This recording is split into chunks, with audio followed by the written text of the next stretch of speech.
Meron po akong katanungan para sa prosecution. Sa akin pong mga kaibigan, prosecution. Napakahalaga po sa bawat pagdinig ay yung nagsasabi ng katotohanan. Tama po ba? Tama po. Opo. Pagka ang isang witness po ay naging halimbawa ng paiba-iba ang sinasabi, ano pong tawag dito? Di ba po kasinungalingan? This is a hypothetical question, Apo. Your Honor. You are not referring to any particular witness? Si Las Cañas po. Yung inyo pong pinakitang affidavit, Your Honor? alam niyo po, hindi pa po ako tapos, kaibigan. Alam niyo po, napakalungkot po para sa amin na marinig na merong kayong ibinigay na affidavit na nabahiran dito po sa loob ng Senado. Dito, sa plenaryo ng Senado ay nabahiran ng matinding masasabi nating kasinungalingan sapagkat magkaiba ang kanyang sinabi. October 3, 2016, sinabi niya walang kinalaman ang Pangulong Rodrigo Roa Duterte. February 20, March 6, na iba na ang istorya. Ang tanong ko po, ano ang tawag sa taong paiba-iba ang sinasabi? Di ba po sinungaling? May I answer, Your Honor? Opo. Kagaya po ng aking binigyang linaw kanina at paulit-ulit na rin pong sinabi ng ating presiding officer. Pakisagot na lang po kasi yun lang po ang tanong. Tama po ba o mali na tawaging sinungaling ang taong iba-iba ang sinasabi? I'm sorry, Your Honor, but I need to qualify my answer. Mr. Presiding Officer, isang simpleng tanong lang po.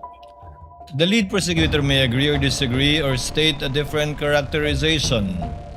I can state a different characterization if I'm asked by the good Senator Judge. You may disagree or agree with the Your statement Honor. of the Honorable Senator Judge Padilla.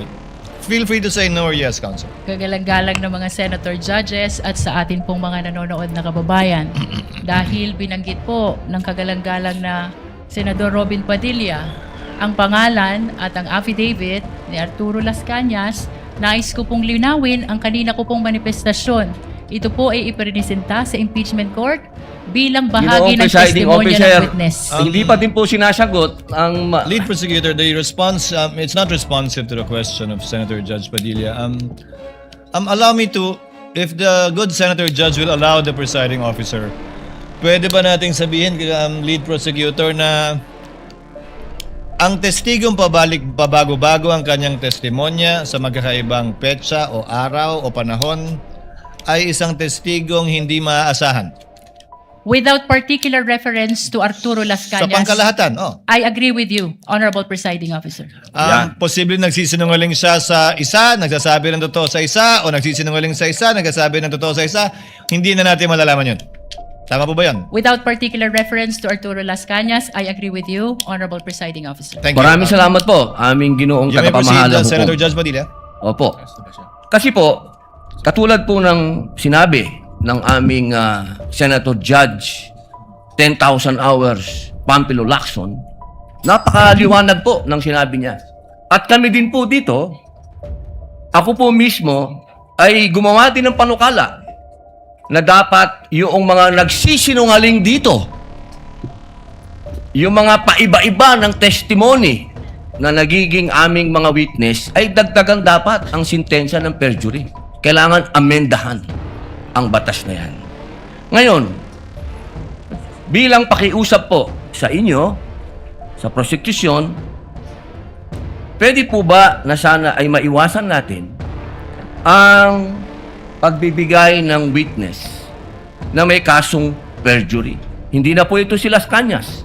Ang sinasabi ko po ay yung dalawang mahal nating witness, si Attorney Jeremy Lotok at si NBI Agent Talilong na sa mga oras na ito ay may kasong hinaharap na perjury.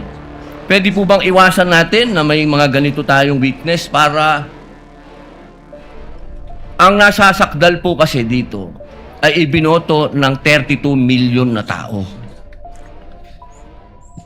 Sana po, aming mga mahal na kaibigan sa prosecution, isipin nating mabuti bago po tayo magbigay ng mga witness na may perjury na kaso o nagkaroon po kami ng dahilan na gumawa ng amenda na itong perjury ay amendahan.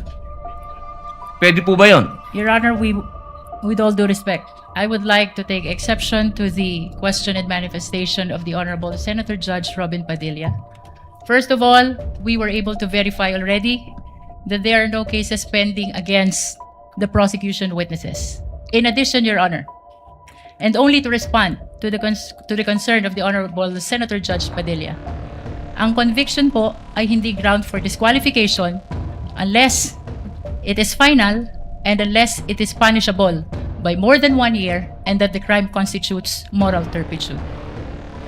Alam niyo po, napakaganda po ng inyong sagot. Sana hindi one-sided ang ating persecution. Ano? Kasi, alam niyo, pag kayo ang pagpabor sa inyo, alam niyo, bawal po ang ginagawa. Kindly maintain Presiding order officer, within the bawal po court. ang ginagawa nitong nasa harap natin, nagkukomento. Kindly maintain order in the court. The Sergeant at Arms, by authority of the Senate President, is directed to kindly maintain. Hindi order po in the sila allowed. Mag-ingay. Korte po ito.